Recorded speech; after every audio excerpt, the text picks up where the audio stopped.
Hello class. आज मैं अब एक बार फिर 24 टेक्निकल चैनल पर आपको पावर ट्रांसफार्मर के भागों का अध्ययन का यह वीडियो लेकर आया हूं।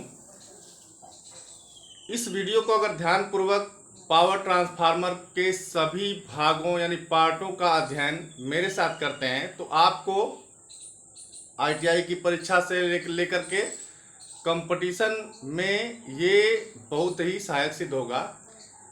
इसके जितने भी क्वेश्चन बनेंगे मैं कोशिश करूंगा कि आपको सब समझ में आए ताकि आप परीक्षाओं में इनको हल कर सकें। ठीक है, आइए देखते हैं जो पावर ट्रांसफार्मर के जो पार्ट होते हैं वह किस प्रकार कार्य करते हैं, किस चीज़ के बने होते हैं, उनका कंडीशन क्या होता है। ठीक है, सबसे पहले हम बात करते हैं कि जो पावर ट्रांसफार्मर होता है उसका जो टैंक होता है वह इस्पात चादर का बना होता है। ठीक है, इसके बाद टैंक जो होता है आप देखे होंगे कि जो टैंक होता है किसी किसी ट्रांसफार्मर का समतल होता है, तो जो ट्रांसफार्मर 40 केवीए से नीचे वाले क्षमता के होते हैं अमूमन उनके ट्रांसफार्मर के जो टैंक होते हैं समतल होते हैं, लेकिन 40 केवीए से ऊपर क्षमता वाले जो ट्रांसफार्मर के टैंक होते हैं जिसको बॉडी कहते हैं वह नालीदार होते हैं। ठीक है, और ये आपका टैंक है, ये टैंक की स्थिति है। अब टैंक के जो पार्ट हैं उनको हम दो कंडीशन में देखते हैं। ट्रांसफार्मर बॉडी के ऊपर के पार्ट जो टैंक के ऊपर होते हैं और जो अंदर के पार्ट। ठीक है, दो भागों में बांटते हैं। तो सबसे पहले ट्रांसफार्मर के जो अंदर के पार्ट हैं और बाहर के पार्ट है उसमें बाहर के ही पार्ट को देखते हैं हम लोग। तो बाहर पार्ट में ये देखा जाता है कि सबसे पहले जो ट्रांसफार्मर टैंक होता है उसमें उसके ऊपर कंजर्वेटर लगा होता है। ठीक है, कंजर्वेटर जो है क्या करता है, यह भी इस्पात का चद्दर से बना है और ये ड्रम आकृति का होता है। अब ये जो कंजर्वेटर है यह कार्य करता है, तो ट्रांसफार्मर तेल के टैंक के अंदर आयल भरा होता है। आयल या खनिज oil, synthetic oil, mineral oil कई क्वालिटी में आता है। ठीक है, तो जो आयल भरा होता है, आयल जब हीट होता है तो इसका तापमान जैसे आयतन बढ़ता है। जब तापमान बढ़ता है तो इसका आयतन बढ़ता है। आयल का जो तापमान बढ़ने से जो आयल का आयतन बढ़ने की प्रक्रिया है वो कहा जाता है कि अगर तापमान 35 से 30 डिग्री 35 डिग्री से 30 डिग्री सेल्सियस तक अगर बढ़ता है तो आयल में, ध्यान दीजिएगा, आयल में 8.5 यानी 8.5% आयतन की वृद्धि होती है। यानी ट्रांसफार्मर आयल का तापमान जब 30 से 35 डिग्री सेल्सियस बढ़ता है तो उससे संबंधित जो आयल का आयतन होता है वो 8.5% तक बढ़ता है। अब बड़े हुए ट्रांसफार्मर आयल को ये देखा जाए कि अगर इसको बाहर निकलने के लिए स्थान न मिले तो ट्रांसफार्मर टैंक फट जाएगा। तो बढ़े हुए आयल के आयतन को स्थान देने के लिए कंजर्वेटर लगाया जाता है। ठीक है, कंजर्वेटर में ऊपरी भाग पर एक इनलेट वाल्व होता है जिसके अंदर से आयल को ट्रांसफार्मर में डाला जाता है।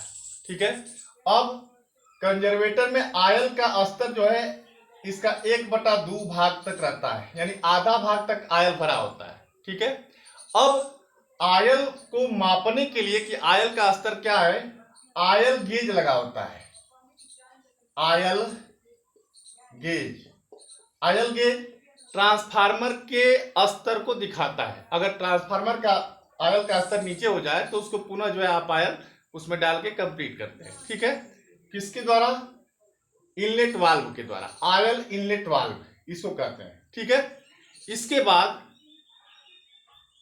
इसका ये कंडीशन है कि जब अगर कंजर्वेटर में आयल भर जाए, बहुत ज्यादा तापमान हीट हो जाए, तो एक होता है एक्सप्लोजन वेंट। यह एक सुरक्षा डिवाइस है एक्सप्लोजन वेंट क्या करता है कि जब आयल कंजर्वेटर में फुल हो जाता है तो अगर ड्रम फटने की स्थिति बनती है तो उस समय कंजर्वेटर का ये डायाफ्राम होता है जो टूट जाता है और आयल इससे बाहर निकल सकती है।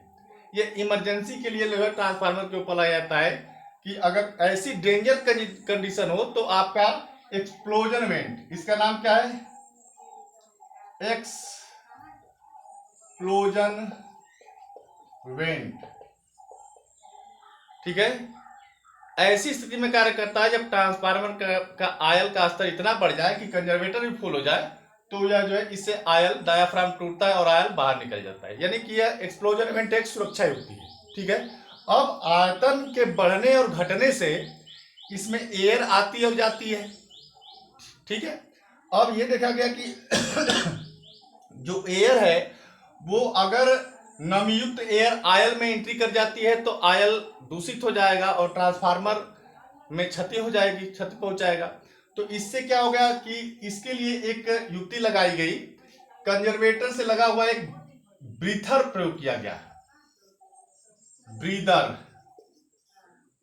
ब्रीदर क्या करता है, एक श्वसन क्रिया युक्ति है जिसमें ट्रांसफार्मर का आयल का टेम्परेचर, जब टेम्परेचर से आयतन बढ़ता है घटता है तो इसके द्वारा जब तेल का स्तर नीचे आता है तो उस स्तर, खाली हुए स्तर को हवा भर लेती है तो उस हवा में नमी ना जाए ट्रांसफार्मर तेल के अंदर। इसके लिए ब्रीदर जो है श्वसन क्रिया युक्ति का कार्य करता है। लेकिन एक चीज और होता है कि ब्रीदर जो है हवा की नमी को सोखने का भी कार्य करता है। ठीक है, इसके लिए ब्रीदर के अंदर सिलिका जेल भरी होती है।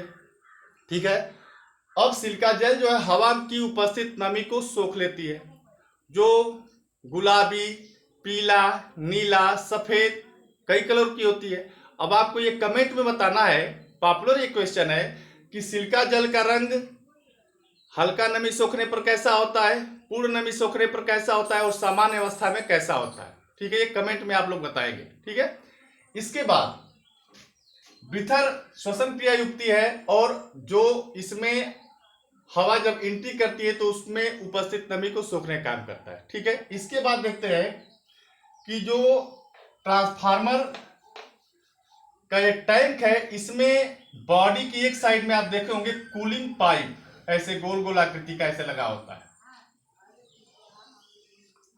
कूलिंग पाइप हर ट्रांसफार्मरों में बॉडी की एक तरफ ऐसे लगे होते हैं।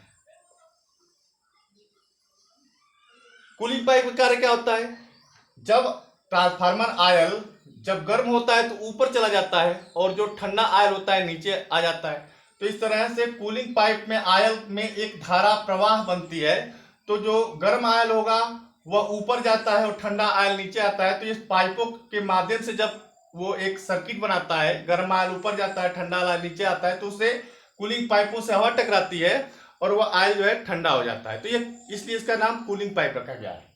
ठीक है, इसके बाद ट्रांसफार्मर के ऊपरी पार्ट में ही जैसे आयल गेज हो गया, इसके बाद टेम्परेचर गेज भी लगा होता है जो आयल के टेम्परेचर को दिखाता है। ठीक है, अब जो टेम्परेचर गेज लगा होता है, टेम्परेचर गेज वह एक प्रकार का आयल के तापमान को जो है दिखाने का काम करता है। ये टेम्परेचर गेज। ठीक है, अब जो टेम्परेचर गेज है यह तापमान सूचक है।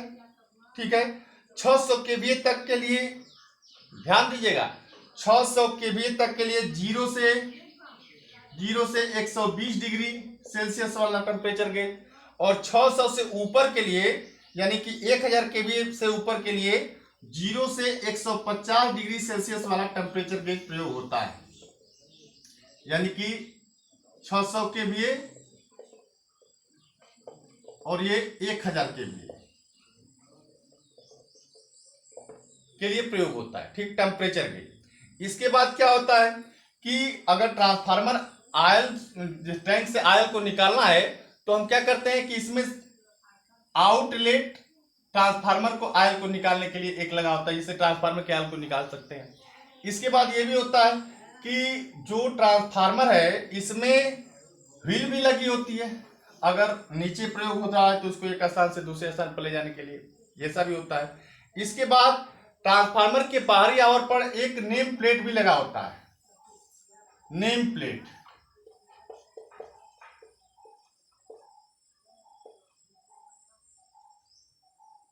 नेम प्लेट जो होता है इस पे ट्रांसफार्मर की KVA, voltage, ampere, KVA, voltage, ampere, क्रम संख्या, ये सब जो है नेम प्लेट पर लिखे होते हैं, जो हर ट्रांसफार्मर पर उपलब्ध होता है, कंपनी का नाम होता है, ये सब चीजें होती हैं। इसके बाद ट्रांसफार्मर में जैसे टर्मिनल होते हैं, जो टर्मिनल होते हैं एलटी साइड और एसटी साइड।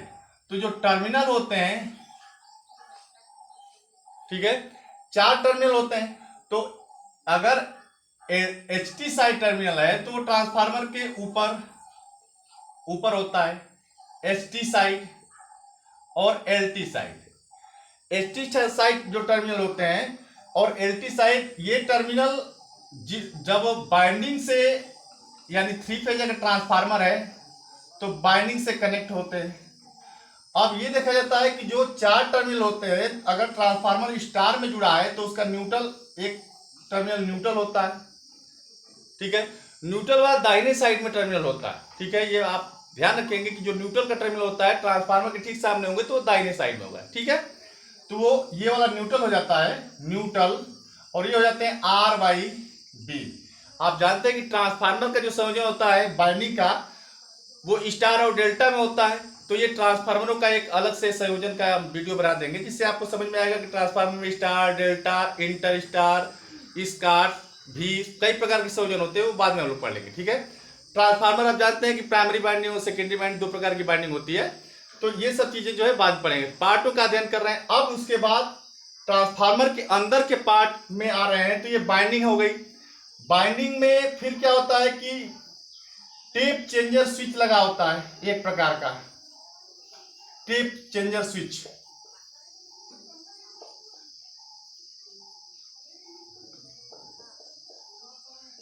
ये बहुत बार क्वेश्चन पूछा गया कि जो टेप चेंजर स्विच होता है वो किस बाइंडिंग में लगता है।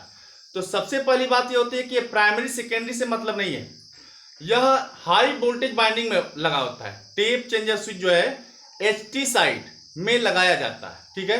अब जो टेप चेंजर स्विच होता है, यह क्या कार्य करता है कि इमरजेंसी में जो है वोल्टेज के मान को अगर बढ़ाना होता है तो हम टेप चेंजर स्विच से बढ़ा सकते हैं, ठीक है।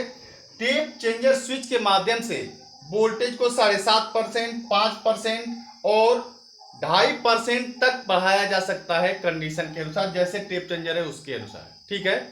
फिर से सुन लीजिए, जो टेप चेंजर स्विच होता है वो एचटी साइड में लगता है, हाई वोल्टेज वाली बाइंडिंग में लगता है, और उसके माध्यम से टेप चेंजर स्विच के माध्यम से जो टेप की चेंजिंग करते हैं, बाइंडिंग में टर्नों की संख्या कम बेसी करते हैं, उससे वोल्टेज में परिवर्तन कितना कर सकते हैं, 7.5%, 5% और 2.5% तक वोल्टेज का मान को हम परिवर्तन कर सकते हैं, ठीक है। इसके बाद आप लोग लिखते जाएंगे इस सब चीज को। इसके बाद जो बाइंडिंग होती है, बाइंडिंग ट्रांसफार्मर के अंदर सुरक्षा युक्ति में एक होता है होता है आपका बकोल्ज रिले। बकोल्ज रिले जो होती है वो ट्रांसफार्मर के अंदर ही लगी होती है, ध्यान देंगे आप लोग। बकोल्ज रिले का संबंध जो है बाइंडिंगों से होता है, और यह क्या करती है, इसमें मरकरी भरी होती है। जब ट्रांसफार्मर गर्म होता है तो मरकरी क्या होती है, उसका आयतन में वृद्धि होती है। तो इसमें 2 प्रकार के स्विच लगे होते हैं, ध्यान दीजिएगा। ये जो स्विच होते हैं बकोल्ज रिले के, बकोल्ज रिले, जो बकोल्ज रिले होती है, यह क्या करती है कि ट्रांसफार्मर की सेफ्टी डिवाइस है। और बकोल्ज रिले जब ट्रांसफार्मर आयल का या ट्रांसफार्मर के अंदर किसी भी कारण से अगर अत्यधिक ऊष्मा उत्पन्न हो जाती है तो इसका फ्लोट 1 का मतलब होता है कि पहला मरकरी स्विच ऑन होता है। तो पहला मरकरी स्विच का संबंध जो है अलार्म से होता है, यानी घंटी से होता है। अब वह जब डेंजर स्थिति में जाता है तो घंटी को बजा देता है, सूचित करने का काम करता है। कौन सा स्विच होता है बकोल्ज रिले में, मरकरी स्विच, यह सूचित करता है। और दूसरा जो होता है ए और बी, इसका नाम दे देंगे। दूसरा जो मरकरी स्विच होता है वो सीधे ट्रिप बार से संबंध रखता है, जो ट्रांसफार्मर को ट्रिप कर देता है, ठीक है। तो यह बकोल्ज रिले काम करती है, जो जिसके अंदर मरकरी बकोल्ज रिले में भरी होती है, और वह जो है क्या करता है, ट्रांसफार्मर के हीट होने पर फर्स्ट संकेत जो होता है वो अलार्म के द्वारा देता है, और दूसरा पॉइंट क्या करता है कि ट्रांसफार्मर को ट्रिप कर देता है, ठीक है। तो ये हो गया आपका बकोल्ज रिले। इसके बाद क्या होता है कि जो ये बाइंडिंग होती है, बाइंडिंग से जो वायर बाहर निकलते हैं, जैसे ये बाइंडिंग है तो वायर जो है बाहर अगर निकल रहे हैं तो यहाँ पे बॉडी और बाइंडिंग वायरों के बीच में बॉडी से टच होने का जो है खतरा बना रहता है। इसके लिए क्या प्रयोग किया जाता है, बुश। क्या प्रयोग किया जाता है, बुश, बुशिंग प्रयोग की जाती है, बुशिंग। अब ये बुशिंग क्या होता है, बुशिंग एक इंसुलेटेड मटेरियल है, ये कॉपर की बना होता है, उसके ऊपर जो इंसुलेट होता है, आयरन का, एल्युमिनियम का बना हो सकता है। बुशिंग बॉडी को बाइंडिंग वायर से इंसुलेटेड रखने का काम करता है, ठीक है। इसको जो है साफ सफाई करने की आवश्यकता होती है, नहीं तो ये क्या करता है, अर्थ की संभावना बन जाती है। इसलिए ये पार्ट बुशिंग कहलाता है, जो बाइंडिंग को बॉडी से अलग रखने के लिए बाइंडिंग वायरों के साथ जो है कनेक्ट किया जाता है, ठीक है। यह भी एक पार्ट होता है। इसके बाद ट्रांसफार्मर में जो है होता है टेपिंग स्विच हो गया, बकोल्ज रिले, तापमान मापी। इसके बाद कुछ अन्य और पार्ट होते हैं, जैसे ट्रांसफार्मर के ऊपर जो है जो एसटी साइड और एलटी साइड जो टर्मिनल होते हैं, जब इसको सप्लाई इनपुट या आउटपुट देते हैं, इसके ओपन टाइप फ्यूज प्रयोग होते हैं। यानी बाइंडिंग से जो वायर बाहर निकलेगा उसमें जो एक फ्यूज वायर जोड़ दिया जाता है, उस फ्यूज को ओपन टाइप फ्यूज कहते हैं, ठीक है। इसके बाद आप जानते हैं कि जैसे ट्रांसफार्मर है तो इसमें अर्थ पॉइंट भी दिए जाते हैं, अर्थ पॉइंट ऐसे लगे होते हैं, ठीक है। ट्रांसफार्मर में दोहरे अर्थ पॉइंट भी प्रयोग होते हैं। इसके बाद आप ये देखिए कि हमारे पास जो पावर ट्रांसफार्मर है, इनके जो पार्ट हैं, जो इंटरनल पार्ट यानी अंदर के जो पार्ट हैं, वो कौन कौन से हैं, बाइंडिंग्स है, इसके बाद क्रूड भी होती है, इसके बीच में क्रूड बनाई जाती है, ये इंटरनल पार्ट है। आपका जो है बकोल्ज रिले है, ये भी अंदर के पार्ट है। ट्रांसफार्मर, बाइंडिंग्स, कोर, ये सब अंदर के पार्ट हैं। आयल भी इसके अंदर ही बना होता है। अब आयल की प्रॉपर्टी हम किसी वीडियो में आपको बताएंगे। इस तरह से जो बाहर के पार्ट है, कंजर्वेटर है, ब्रीथर है, एक्सप्लोजर वेंट है, तापमान मापी है, आयल गेज है, ये सब बाहरी पार्ट होते हैं। तो ये पावर ट्रांसफार्मर में पार्ट पाए जाते हैं। इसके बाद ये प्राइमरी बाइंडिंग का टर्मिनल होगा, सेकेंडरी बाइंडिंग का टर्मिनल होगा, जिसको एसटी और एलटी से दिखाते हैं, ओपन टाइप फ्यूज हो गए, ये सब ट्रांसफार्मर के पार्ट है, ठीक है। आशा है कि अगर इसको आप ध्यान से देखेंगे तो सभी पार्टों के नाम याद हो जाएंगे, सभी पार्टों के कार्य याद हो जाएंगे। ट्रांसफार्मर का सबसे ज्यादा हीट होने वाला पार्ट कौन सा होता है, बाइंडिंग के पास वाला, यानी बाइंडिंग से संबंधित एरिया होती है, ठीक है, जो सबसे ज्यादा हीट होता है। तो ये रहा ट्रांसफार्मर के पार्ट। इसके बाद देखते हैं एक और पॉइंट, ट्रांसफार्मरों का समानांतर प्रचालन देख लेते हैं। बहुत सिंपल में जो ट्रांसफार्मर का समानांतर प्रचालन होता है, इसको आप स्क्रीन ले लीजिएगा, इसका फोटो।